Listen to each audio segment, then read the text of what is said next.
On va reprendre, donc bonsoir tout le monde, nous sommes ce soir le jeudi soir de Parashat Vayera, et nous allons commencer à parler de la Haftara de cette semaine. Alors la Parashat de la semaine est toujours liée avec la Haftara. Ça c'est une chose qu'on a vue déjà assez souvent dans les shiurim du jeudi soir où nous avons déjà discuté beaucoup sur le sens de la Haftara, comment est-ce qu'il fonctionne. Et nous allons donc voir ce soir quel est le lien entre la Parashat de la semaine ainsi que la Haftara. La paracha nous parle de beaucoup de choses. Elle va nous parler du fait qu'Avraham Avinu, à 99 ans, 99 ans, va recevoir l'ordre de faire la Brit Mila, la circoncision, et va mériter que Dieu vienne le voir le 3e jour. À partir de là, 3 anges qui étaient à ce moment-là déguisés en bédouins vont venir pour lui annoncer chacun une nouvelle. Et un de ces anges va lui annoncer une excellente nouvelle, il va avoir un enfant. Un enfant qui sera la suite de tout ce qu'il a entrepris depuis le début de sa vie, qui se nomme Yitzhak. Yitzhak va être un être extraordinaire. Mais ce qui est super ici, ce qui est vraiment extraordinaire, c'est le fait qu'Avraham, alors qu'il est très âgé, va pouvoir enfanter avec sa femme, Sarah, qui elle-même avait 90 ans, 90 ans, et vont mériter ensemble d'avoir une descendance. C'est pas quelque chose de commun. C'est quelque chose qui ne se voit pas tous les jours. Et pourtant, on voit que toutes les grandes dames de l'histoire vont mériter tout cela. Pourquoi? Premièrement, voyons de façon très générale la Haftara. La Haftara va nous parler d'un prophète, d'un juge, d'un être extraordinaire que l'on voit très rarement dans l'histoire. C'est Elisha. C'est un prophète très connu que l'on va parler maintenant de ces différentes choses qu'il a fait dans sa vie. Et une des premières choses que l'on va voir, c'est l'histoire d'un roi juif qui malheureusement était idolâtre, qui s'appelait Achav. Sa femme, qui s'appelait Isével, qui était la fille du roi voisin de Tsidon, c'était une reine méchante, mais à un niveau vous ne pouvez pas vous imaginer. Et ce qu'elle a fait, c'est détruire Dieu en Israël pour y mettre le culte de Baal. C'était donc une idole, une statue philistin qui n'arrêtait pas d'essayer de faire rentrer cette idolâtrie dans le peuple d'Israël. Mais le peuple juif va quand même se battre pendant un long moment. En plus, bien sûr, les rabbins, les prophètes. Mais malheureusement, ils vont quand même tomber dans le piège parce qu'elle va persécuter tous les prophètes, les rabbanim, les tzadikim, les justes qui se trouvaient dans sa génération pour pouvoir réussir à inculter le culte de Baal en terre d'Israël. Et toute personne qui se faisait attraper par Isével et qui elle-même, cette personne, faisait la Torah et encore plus partageait la Torah à d'autres, malheur à lui parce qu'il était voué à une mort certaine. À cette époque, il y avait dans la maison royale un administrateur qui était extraordinaire. Il s'appelait Ovadia. Et on en parle beaucoup dans l'histoire juive. Pourquoi? Parce qu'il va réussir, comme il connaissait tout ce qui se passait, il va réussir à sauver une centaine de prophètes des griffes de la reine. Va s'en occuper, va les dissimuler dans 2 grottes différentes pour être sûr de pouvoir en fin de compte réussir à garder la prophétie, à garder la Torah, à garder le judaïsme. Et c'était juste devant la reine, ce qui fait que c'était très très dangereux pour lui. Bien sûr, c'était des années très difficiles, on ne va pas en parler maintenant, mais il faut savoir qu'il y avait une famine, pas possible, parce que si malheureusement le peuple juif ne fait pas ce que Dieu demande, la famine arrive en Israël, il n'y a plus rien à manger, c'est difficile de se nourrir. À ce moment-là, le pain était très rare. Mais pour pouvoir nourrir 100 prophètes, chacun dans une grotte différente, sans que la reine puisse comprendre et voir qu'ils sont cachés là-bas, il fallait beaucoup d'argent, ne serait-ce que pour acheter du pain, de l'eau, de l'huile, et spécifiquement de l'huile. Pourquoi? Parce qu'il permettait aux prophètes de pouvoir étudier dans la grotte, de pouvoir continuer l'étude de la Torah, ce qui n'était pas une mince affaire alors qu'il n'y avait même pas de quoi manger. Et il continuait à utiliser toute sa fortune pour pouvoir aider les prophètes, les rabbanim, les tzadikim, les justes à étudier la Torah. En fin de compte, à force de faire cette grande mitzvah, il va être réduit à la pauvreté. C'est très difficile à comprendre. Comment pourra-t-il continuer à aider les prophètes dans ces cas-là? Que fit-il? Il va vendre tous ses objets de valeur. Tout. Pour pouvoir, en fin de compte, donner la possibilité aux prophètes de manger et de pouvoir étudier la Torah. Alors qu'il n'avait plus rien. Il a commencé à emprunter de l'argent.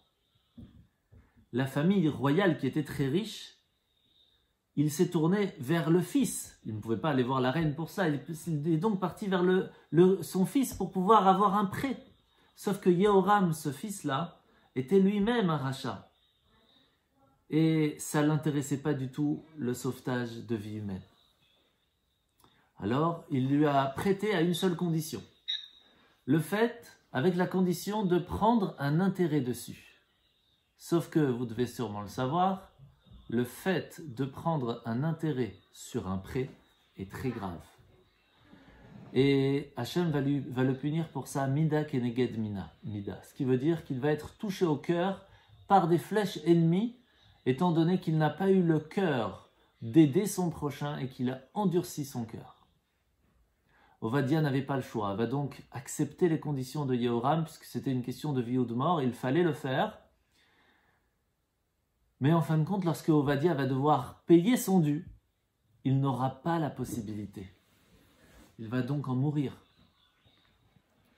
Son épouse, qui était une grande tzadékette, qui avait sacrifié tous ses biens, qui avait continué à aider les prophètes malgré les difficultés, va prendre le chemin et va aller voir le prophète en lui disant: mon mari a été un tzaddik. Il vous a aidé, tous les prophètes que vous êtes ici dans cette grotte. La dette n'a pas été remboursée. Que puis-je faire? Qu'est-ce que je peux faire maintenant? Alors Ovadia va d'abord lui dire, son mari, avant de partir de ce monde et d'en mourir, va dire à sa femme: sache que celui qui est appelé le père des orphelins et le juge des veuves donnera tout le nécessaire pour toi et pour les enfants. Alors, elle va vers le cimetière après avoir enterré son mari et s'écrie à Hachem: que puis-je faire? Je voudrais demander à travers mon mari, qui était injuste, de pouvoir mériter, de pouvoir continuer à aider mon prochain. Une voix céleste va lui répondre et lui dire: de quel homme qui craint Dieu parles-tu? Je n'en connais que 4. Abraham, Yosef, Yov et Ovadia. Vous imaginez jusqu'où est arrivé le mérite d'avoir protégé ces prophètes de la mort, de leur avoir donné à manger, de leur avoir permis de pouvoir étudier la Torah. Ça fait que dans le ciel, on parle de lui comme un homme craignant Dieu. À ce moment-là, elle s'approche de la tombe et elle dit: je cherche Ovadia. Alors, par l'intermédiaire d'une voix céleste, on lui dit: va chez le prophète Elisha. Il te donnera toutes les instructions nécessaires pour arranger ton problème. Arrivant chez Elisha, qui était un prophète très connu, c'était le prophète de la génération, elle vient expliquer tout ce qui se passe, le fait qu'elle doit une dette exorbitante à Yehoram, qui était le fils de la reine Isével. Elisha lui dit: mais je ne peux rien faire pour toi de ce côté-là, je connais Yehoram, ça va être très difficile, il ne va pas m'écouter. Par contre, je vais te donner une autre possibilité. Que reste-t-il chez toi à la maison? Qu'est-ce qui te reste à la maison? Et elle va répondre: je n'ai plus rien, mais vraiment plus rien. Tout ce qui me reste, c'est un tout petite fiole d'huile. Ça nous rappelle un peu Hanouka. Elisha va lui dire: l'huile apporte la lumière, la joie à l'humanité. Alors voilà ce que tu vas faire. Tu vas aller chez tes voisins, chez toutes les personnes que tu peux aller. Tu vas prendre tous les récipients vides que tu peux avoir. Et tu vas rentrer à la maison, tu fermeras les fenêtres et la porte, et tu commenceras à vider cette fiole d'huile dans les récipients. Et l'huile coulera à flot. Ne t'inquiète pas pour cela, cela ne s'arrêtera pas. La femme ainsi que ses 2 enfants vont commencer à emprunter tous les récipients possibles et inimaginables, vont les aligner sur le sol dans la maison, vont fermer les fenêtres et l'huile va commencer à couler à flot. Tout va se remplir. Au moment où il n'y avait plus d'autres possibilités, ils se sont même dû prendre des ustensiles, des cruches qui étaient cassées. Et elle dit, puisque Hachem sait déjà faire couler l'huile, quel est le problème de faire réparer des cruches cassées? C'est pas un problème pour lui. Et les cruches se sont réparées et ils ont pu attraper et recevoir cette huile. À un certain moment, il n'y avait plus où les mettre. Il n'y avait plus rien. Alors elle retourne chez Elisha qui va lui dire, s'il n'y a plus, il n'y a plus. Et l'huile s'arrête alors de couler. À ce moment-là, il y a eu une nouvelle extraordinaire. L'huile venait d'augmenter à un prix phénoménal. Leur huile valait une fortune. À ce moment-là, la veuve va carrément aller voir Elisha pour lui dire « Mais maintenant que j'ai réussi à avoir tout cela, est-ce que je dois donner le maaser? Est-ce que je dois quand même donner 10% de tout ce que j'ai reçu ?» Il va lui dire « Non, parce que tu l'as eu par un miracle. C'est vraiment un cadeau d'Hachem. Je te conseille de vendre toute l'huile que tu as et tu auras assez d'argent pour rembourser ta dette et même vivre plusieurs générations. Ce sera ta parnassa pour toi et pour tous tes enfants. Et sache qu'il y aura une bénédiction sur ta famille et sur tes descendants qui auront une parnassa sans aucun problème. » Et Ovadia va recevoir par ce mérite le don de la prophétie. Et ce sera donc un des 13 prophètes mineurs dont on donne le nom dans le Tanakh. Ça, c'est la première partie de la Haftara. Un des premiers miracles que Elisha va faire, dont on va parler à la fin de ce cours. Deuxième chose qui va se passer. Le prophète Elisha passait souvent dans la localité de Shunam. Et là-bas, il y avait une femme qui était très réputée par sa gentillesse, son hospitalité. Et tout le temps qu'il passait là-bas, elle lui préparait où pouvoir dormir, manger et avoir le temps d'étudier tranquillement. Un jour, cette femme a parlé avec son mari et lui a dit « Écoute, Elisha est un saint homme.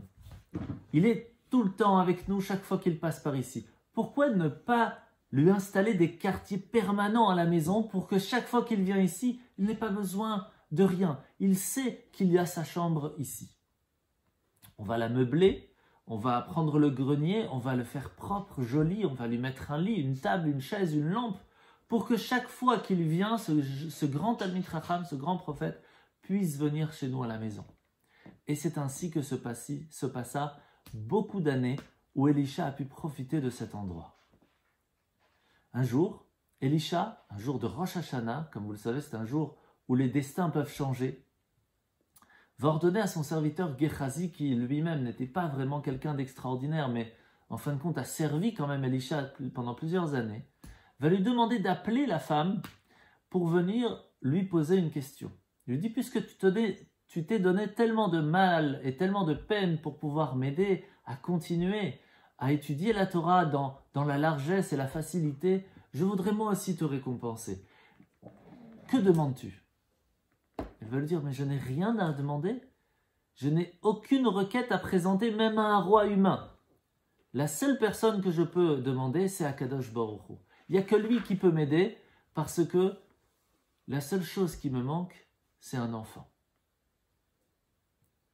À ce moment-là, Elisha va lui faire une promesse et va lui dire, à cette période de l'année prochaine, le jour de Rosh Hashanah, tu étreindras un fils. Il faut savoir que Elisha, à ce moment-là, n'avait pas entendu la promesse d'Hachem, ni une prophétie qu'elle aurait bien un enfant. C'était donc vraiment de son plein gré. Alors, la dame va dire à Elisha, mais mon mari est très âgé, ça fait déjà un moment que c'est plus possible pour moi d'avoir des enfants. Elisha lui dit, ne t'inquiète pas, j'aurai tout à fait la possibilité de te promettre que tu auras un enfant.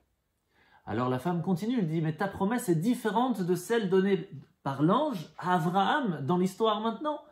Pourquoi? Parce que l'ange va assurer et va lui dire, Sarah, sache que l'an prochain, je reviendrai chez toi à la naissance de ton fils. Alors, elle dit à Elisha, promets-moi toi aussi que tu seras là lorsque mon fils naîtra. Elisha va lui dire, tu sais, un ange, il peut faire une telle promesse parce qu'il est de toute façon, d'une certaine façon éternel. Il n'y a pas de vie ou de mort pour un ange, même si ça existe, c'est un niveau différent. Mais je ne suis qu'un humain. Comment puis-je t'assurer que je serai là l'année prochaine? Et donc la femme n'a pas pu avoir plus que cela. Mais ce qui va se passer malheureusement, c'est qu'elle va effectivement donner naissance à un garçon, mais ce garçon, ce jeune homme, va mourir très jeune. Alors pourquoi? Et là c'est intéressant et important d'écouter pour savoir la prochaine fois si vous faites une bénédiction à ce que quelqu'un puisse avoir un enfant. Le Zohar explique que le destin d'un enfant, lorsqu'on bénit seulement la femme d'avoir un enfant et pas le couple d'avoir un enfant, c'est un concept mystique qui donne moins de vie à l'enfant qui va naître. D'où l'importance lorsqu'on bénit un couple d'avoir un enfant, on bénit l'homme et la femme ensemble. L'année suivante, bien sûr, la promesse d'Elisha arrive. Il y a une grande joie à la maison et cet enfant va naître. Mais quelques années plus tard, pas longtemps plus tard, le jeune enfant va être exposé au soleil brûlant, va souffrir d'une insolation, va avoir mal à la tête et malheureusement va mourir sur les genoux de sa maman. En voyant cela, elle va cacher cela à tous ses voisins. Elle va fermer la porte de la chambre de l'enfant, va carrément prendre son enfant et va le mettre sur le lit du prophète, en se disant peut-être son mérite l'aidera, et va courir chez le Navi, chez le prophète. À ce moment-là, arrivé chez le prophète, Elisha la voit et lui dit, mais que se passe-t-il? En général, tu viens me voir pour les fêtes, pour Rosh Chodesh, mais que se passe-t-il aujourd'hui? Et il lui dit, voilà tout ce qui se passe, c'est pas possible ce qui se passe, il faut vraiment que tu m'aides. Alors Gehazi, qui était son élève, son serviteur, essaye de la repousser, on lui dit, mais laisse le prophète tranquille. Et bien sûr, le prophète lui dit, non, laisse-la parler, on voit qu'elle est pas bien, laisse-moi l'écouter. À ce moment-là, elle vient expliquer au prophète en lui disant, mon fils vient de mourir, c'est plus terrible encore que si je ne l'avais pas enfanté. Et c'est là qu'Elisha va donner son bâton à Gehazi, à son serviteur, en lui disant, tu vas là-bas, tu ne t'arrêtes pas, tu ne parles à personne, tu ne t'occupes que d'aller prendre ce bâton, toucher l'enfant et il retrouvera la vie. Gehazi ne croyait pas tellement à ce miracle et va désobéir à l'ordre de son maître. Et c'est ainsi qu'il va avoir beaucoup de questions et va tester le bâton sur un chien mort. Malheureusement, arrivé après sur l'enfant, le bâton ne va donc pas fonctionner. Alors la femme revient chez le prophète et va lui dire, Elisha, il n'y a que toi qui peux le ressusciter. C'est toi qui lui as donné la vie. Il faut absolument que tu m'aides à lui redonner la vie. C'est ainsi qu'il va lui-même aller et va faire différents actes nécessaires pour pouvoir lui redonner la vie et en fin de compte va lui donner un souffle de vie à travers sa bouche pour lui permettre de continuer à vivre. L'enfant va éternuer 7 fois, ouvrir les yeux et Elisha va lui dire, c'est bon, tu peux prendre ton fils, il est vivant. Pourquoi a-t-elle mérité ce grand miracle? Premier miracle, d'avoir un enfant. Mais deuxième, le fait carrément de pouvoir lui redonner la vie.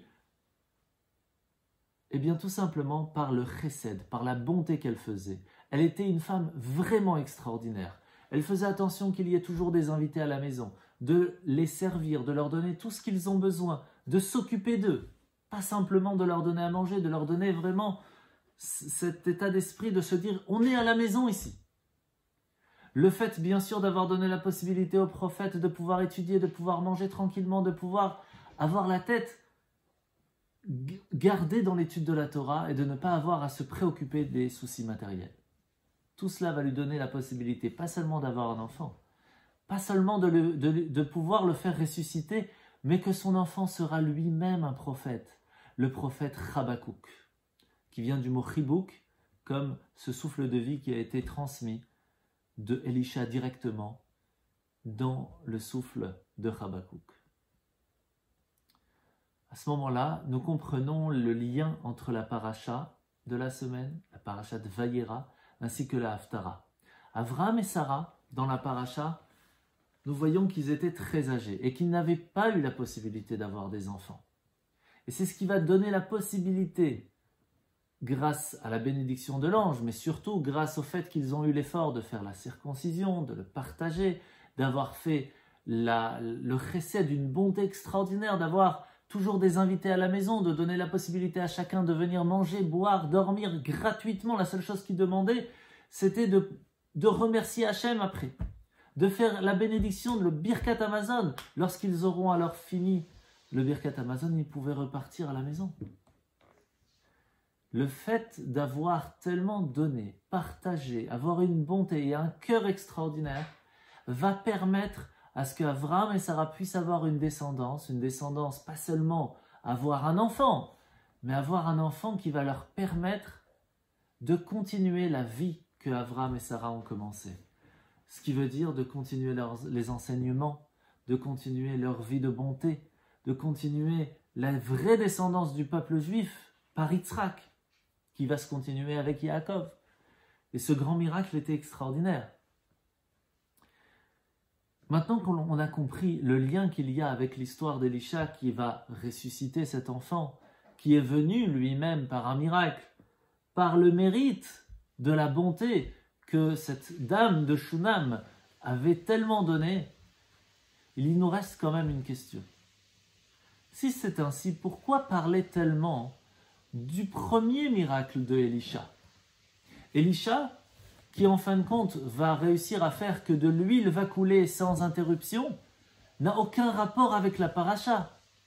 Et on sait bien que chaque mot est pesé. Donc si nous parlons de cette partie-là dans la Haftara, c'est qu'il y a un rapport avec la paracha, ou en tout cas qu'il y a un besoin important d'en parler. Alors pourquoi?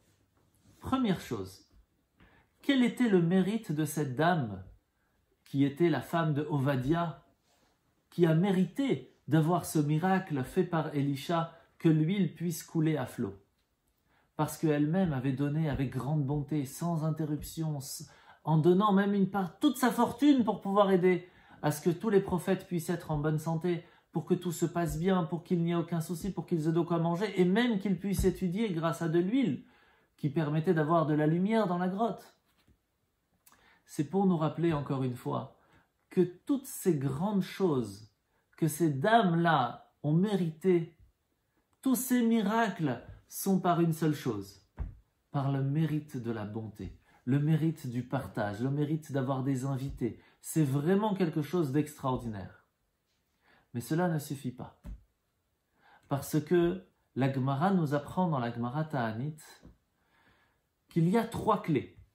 Il y a 3 clés que Hachem, de temps en temps, lorsque le besoin se fait sentir, va transmettre à des personnes, à des justes, à des tzadikim qui se trouvent dans notre monde pour changer le destin du monde. La première clé, c'est la clé de la parnassa, clé de la pluie, qui, grâce à un tzadik, grâce à un juste, à un rabbi, va pouvoir changer le destin d'une personne et lui donner la possibilité de réussir dans sa vie. Deuxième clé, la clé de la naissance.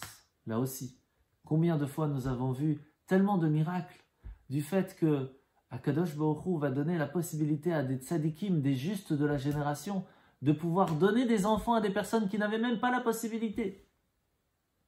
Encore la semaine dernière, j'ai entendu cette histoire que je vous avais déjà racontée de cette personne de Manhattan qui malheureusement n'avait pas eu la possibilité d'avoir des enfants, qui était parti prier sur tous les tombeaux des tzadikim, qui était parti demander à plein de rabbis, plein de tzadiks, plein de justes, des kabbalistes, des bénédictions. Il est parti voir tous les docteurs et les professeurs du monde. Impossible d'avoir des enfants. C'est alors que le Shaliach Chabad de Manhattan va lui dire « Viens avec moi chez le rabbi te donnera sûrement une bénédiction pour que tu aies des enfants. » Et c'est là que va se permettre la personne, après tellement de désespoir, il va dire au Rav « Les bénédictions, j'en ai tellement reçu, je n'en veux plus. Ce que j'ai besoin, c'est d'une promesse. » C'est alors que le Rav de Manhattan va lui dire, s'il y a bien une personne qui peut te promettre d'avoir un enfant, c'est le Rabbi Lubavitch.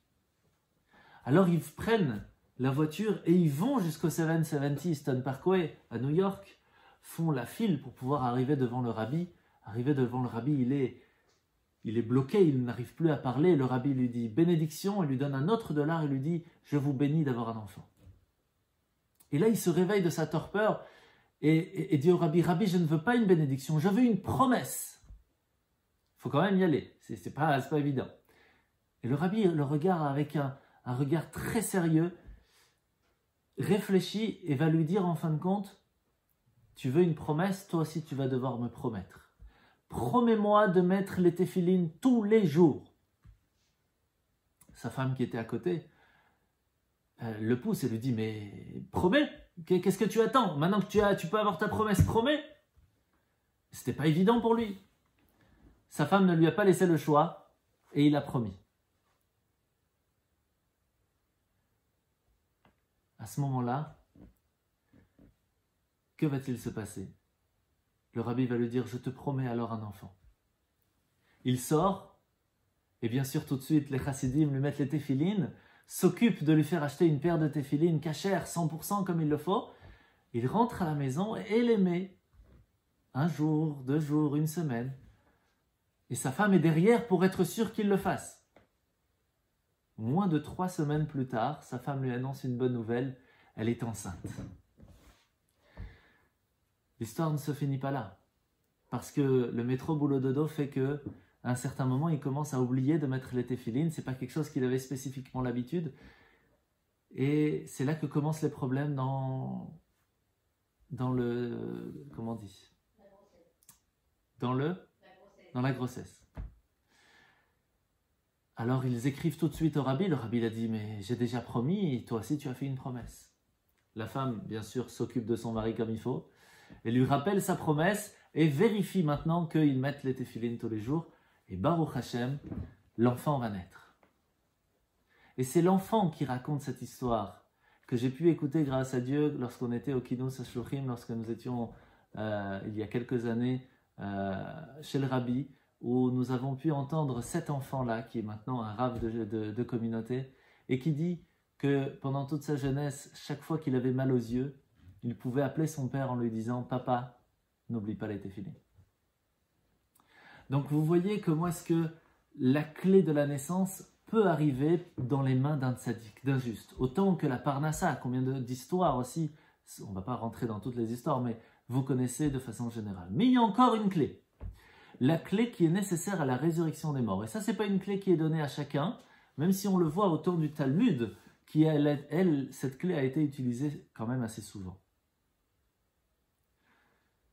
Maintenant, il faut savoir que le prophète Elisha était si grand, si extraordinaire, que la Haftara vient faire un résumé du fait que Elisha va mériter d'utiliser ces 3 clés dans sa vie.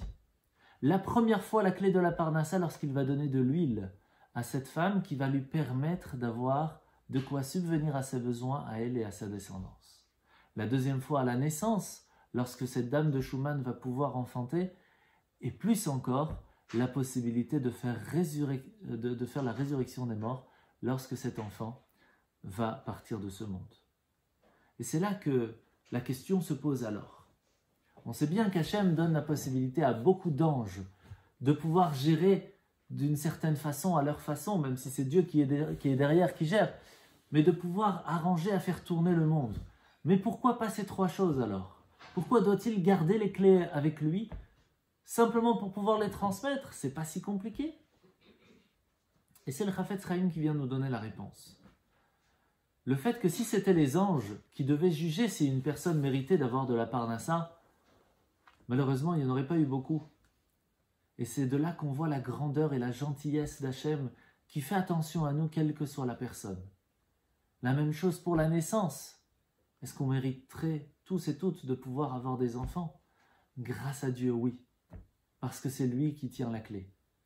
De la même façon, pour la résurrection des morts, au temps de Mashiach, on a confiance en Akadosh Baruch Hu, en Dieu, que malgré ce que l'on aurait pu passer dans le monde, eh bien, on compte sur lui pour nous donner la possibilité de vivre Mashiach de la meilleure façon. Et pour finir, je vais vous ramener ce que l'Admour Azaken va nous parler, va nous expliquer sur ce que vraiment veut dire de façon plus mystique la partie de la première histoire de la Haftara, celle de l'huile. Vous vous rappelez que cette dame, qui était la femme d'Ovadia, va aller voir le disciple du prophète, puis en fin de compte le prophète lui-même, Elisha, pour lui dire « je ne sais plus quoi faire ». Eh bien, l'Admour Azaken nous explique que la femme, c'est la partie de l'âme que nous avons en nous, qui est en fait une partie divine. C'est la partie de la Neshama de Dieu. Le disciple du prophète, c'est la faculté de pouvoir recevoir la parole divine. Lorsque l'on parle d'Elisha, c'est le prophète, c'est donc le messager de Dieu. On parle ici comme si on parlait à Dieu. Le créancier, par contre, ça c'est l'âme animale. Et les deux enfants qu'elle va poser et qu'elle va dire à Elisha, je n'ai pas comment leur donner à manger, c'est en fait l'amour et la crainte divine. Et on va relire la paracha, la Haftara, pardon, on va le relire avec toutes ces traductions mystiques. Et vous allez voir comment c'est extraordinaire. C'est la Neshama, la dame, donc, qui vient parler à Elisha, qui vient parler à Dieu et qui dit « Ça y est, ton serviteur est mort et je ne ressens plus rien. Voici que les problèmes sont arrivés, le Covid est présent, le stress est présent, je ne sais plus quoi faire et je ne ressens plus ni l'amour pour Dieu, ni la crainte pour Dieu, je ne sais plus quoi faire. » Et il y a un créancier qui arrive. Ce créancier, c'est l'âme animale, qui vient et qui essaye de profiter de ce moment-là, de perte d'amour, de foi, de croyance, d'espoir dans le futur, en le disant « Je vais prendre tes enfants en otage, je vais leur donner la volonté de profiter des choses futiles pour essayer de passer le temps. » Et Elisha, qui est donc Dieu, qui va répondre à la Neshama, à l'âme, la première question qu'il va lui dire, c'est « Que te reste-t-il à la maison ? Y a-t-il encore quelque chose qui t'attache à Dieu ? Y a-t-il encore un téphilin le matin ? Y a-t-il encore une bougie de Shabbat ? Y a-t-il encore un kidouche ? Y a-t-il encore un cours de Torah ? Sache que par cela, tu vas prendre cette petite fiole d'huile, cette petite chose qui te reste, et ce petit espoir, tu vas le mettre dans des cruches vides, et ils vont se remplir. Comment peut-on traduire les cruches vides de deux façons ?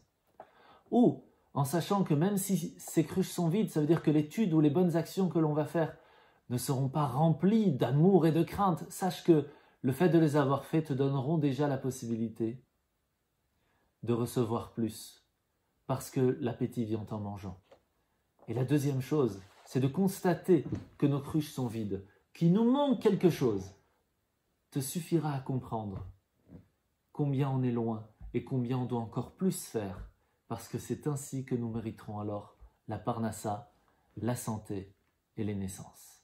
Et Bezrat Hashem, aussi la dernière clé, celle de la résurrection des morts avec Mashiach Tzidkenu. Voilà, j'espère que vous avez profité du shiur. Avec le Zoom, il n'y a pas beaucoup de temps, mais vous pouvez remettre votre micro si vous avez des questions avec grand plaisir.